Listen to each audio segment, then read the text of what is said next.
பார்வதி பதையே ஹரஹர மகாதேவா. சிவாய நம. உங்கள் டிகேஎஸ் பேசுகிறேன். தில்லை சிதம்பரத்தில் 29/12/2025 ஆண்டின் ஆருத்ரா தரிசன திருவிழாவினுடைய 5ஆம் நாள் உற்சவத்தில் அடியேன்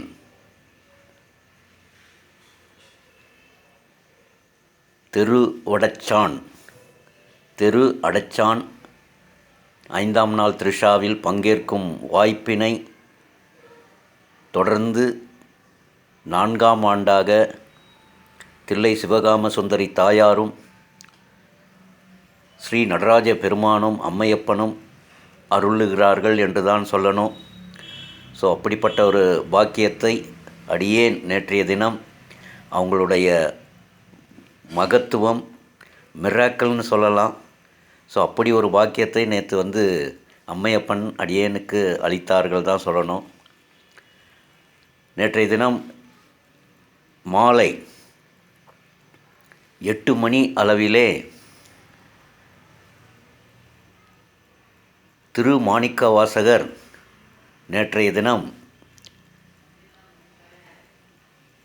திருவிழா வீதி அனைத்து மாட வீதிகளிலும் காலையில் புறப்பட்டு மாலை வேளையிலே எப்படி அம்மையப்பன் திருத்தேரோட்டத்தில் வருவார்களோ அது மாதிரி காத்தால புறப்பட்ட மாணிக்கவாசகர்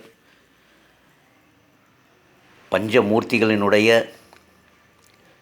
உலாவினை நேற்றைய தினம் 5ஆம் நாள் திருஷாவை மாணிக்கவாசகரை சிதம்பரம் முழுவதும் காணலாம் மாட வீதிகளில். ஸோ அப்படி ஒரு பாக்கியத்தை அருளினார்கள் டிகேஎஸ்க்கு. அவர் மாட வீதி உலா வந்து மாலை வேளையிலே பெருமான் உள்ளே வரப்போகிறாரு. அடியேன் தரிசனம், பொன்னம்பல தரிசனம், நடராஜ பெருமானுடைய தரிசனத்தை பார்த்துவிட்டு அடியேன் வெளியே வரேன், பிரகாரத்திலேருந்து வெளியே வரேன். மாணிக்கவாசகர் உள்ளே வராரு. பாருங்கள் எப்படி ஒரு கடாட்சம் பாருங்கள். ஏன்னா பகவானை நினச்சி அடியேன் மெய் உருகுவேன். சில விஷயங்கள்லாம் கேள்விப்படும் போது டிகேஎஸ்னுடைய மெய்யானது அப்படியே உருகும். நெய்யை உருக்கினால் எப்படி உருகும் அது மாதிரி அடியேன் சில விஷயங்களில் அப்படியே ஆழ்மன பதிவின் போது மெய் உருகும் பாக்கியத்தை அவர் அளித்தார். அப்படியே உடனே அடியேன் என்ன பண்ண, எதிர்கொண்டு வந்த மாணிக்கவாசக பெருமானையும் பஞ்சமூர்த்திகளையும் திருத்தேரில் அவங்க திருத்தேர் வந்த தேரை அடியேன் பின்னாடி இருந்து தள்ளும் பாக்கியத்தையும் பெற்றேன். உள்ளர எடுத்துன்னு போய் எனக்கு கொஞ்சம் சற்று மேடான இடம். ஸோ அப்போது அந்தணர்களோடு அடியேனும் உள்ளே திருக்கோயில் உள்ளே அந்த மேடான பகுதியில் ஒவ்வொரு பஞ்சமூர்த்தி சுவாமிகளையும் மாணிக்கவாசக பெருமானுடைய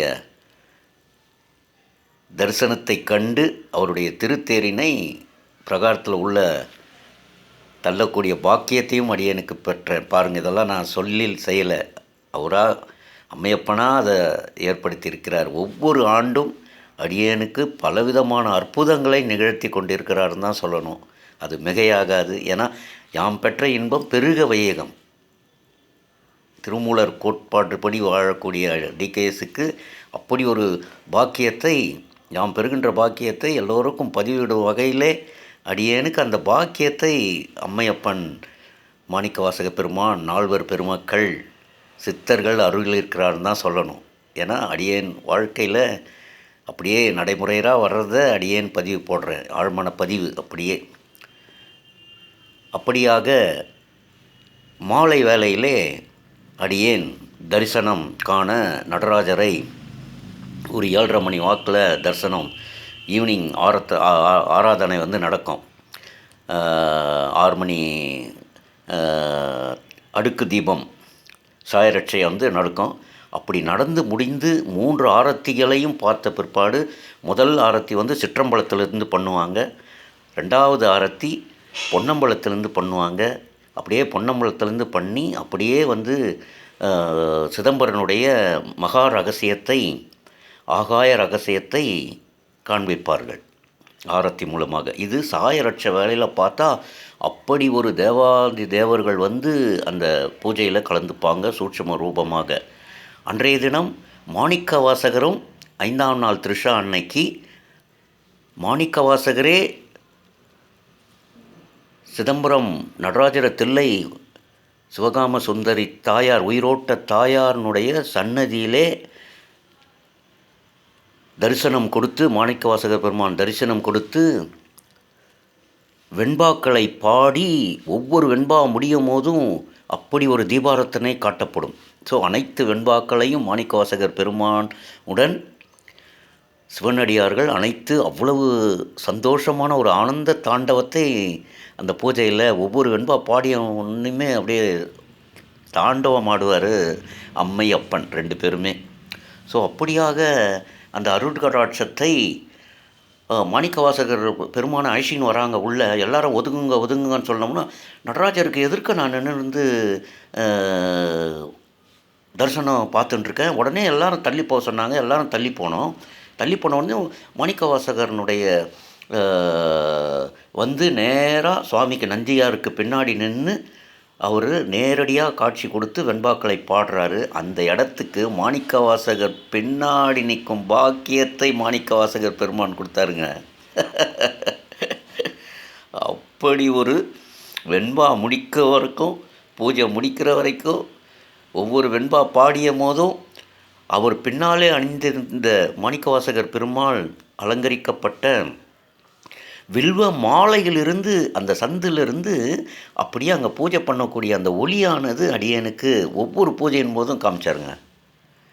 நான் பக்கத்தில் இருந்த கூட கூப்பிட்டு காமிச்சேன், பாருங்க ஐயா வெண்பா பாடின்னு இருக்காங்க. ஏன்னா வெண்பா பாடும் போது சைலண்ட்டாக இருக்கணும். அப்படி இருக்கும்போது பக்கத்தில் இருந்த ஐயாவை நின்று ஐயா சிவனடியாரை கூப்பிட்டு, ஏன்னா யாம் பெற்ற இன்பம் அவங்களுக்கும் கிடைக்கணும். அதுவும் மாணிக்கவாசகர் பின்னாடி நின்று, அதுவும் 5ஆம் நாள் திருஷா அன்னைக்கு 2025 ஆருத்ரா தரிசனத்தை கொடுத்துருக்காருன்னா எவ்வளோ பெரிய பாக்கியம் எங்கள் அப்பா அம்மா செஞ்சுருக்காங்க. இப்போ பாருங்கள், மீண்டும் மீண்டும் மீண்டும் அவர் அழைச்சி 4 வருஷத்தில் தாய் தந்தைக்கும், என் தாத்தா பாட்டி மாமனார் மாமியார், என் உள்ளம் கறந்த இந்த உடலானது வளர்த்த அத்தனை பேருக்கும் வேண்டிக்கிட்டேன். எல்லோருக்கும் முக்தி கிடைக்கணும், எல்லோருக்கும் முக்தி கிடைக்கணும் அப்படின்னு. அப்படி ஒரு மனப்பக்குவத்தை அம்மையப்பன், தில்லை அம்மையப்பன், நடராஜ பெருமானும், தில்லை சிவகாம சுந்தரி தாயாரும் இந்த 4 வருஷமாக அருள்னிருக்கார். அந்த மகத்துவத்தை தான் இந்த புத்தாண்டு நாளில் வருகின்ற பொங்கல் 2026ஆம் ஆண்டு ஆங்கில புத்தாண்டுகள் போது இன்றைக்கி பதிவு பண்ணுறதுல அவ்வளோ மற்றற்ற மகிழ்ச்சி. அப்படி ஒரு மாணிக்க வாசகருக்கு பின்னாடியே நின்று, அதுவும் மூட்டைங்க பின்னாடி எவ்வளோ வெயிட்டு தெரியுங்களா, அந்த வெயிட்டை சுமந்துக்கிட்டே இருந்தேங்க. அப்படியே நீங்கள் சாதாரணமாக நடராஜரை பார்க்க முடியுமா, எவ்வளோ நெருக்கம் இருக்கும், அழுத்தம் இருக்கும். அத்தனையும் அடியனுக்கு பொறுமை காத்து, அடியன் உள்ளத்தில் அவ்வளவு பொறுமை, சாந்தி குணம், அமைதி குணத்தை கொடுத்து, மாணிக்க வாசகர் எப்படி இருந்தாரோ, மெய் உருக பாடினாரோ, அவருக்கு பின்னாடி ஒரு அடியனுக்கு அடியனாக எத்தனையோ சிவனடியார்கள் பின்னாடி இருந்தாங்க, ஞானவான்கள் பின்னாடி இருந்தாங்க. 30 முக்கோடி தேவர்களும் அந்த மாணிக்க வாசகர் பெருமானுடைய வெண்பா பாடும் போது சூட்சம ரூப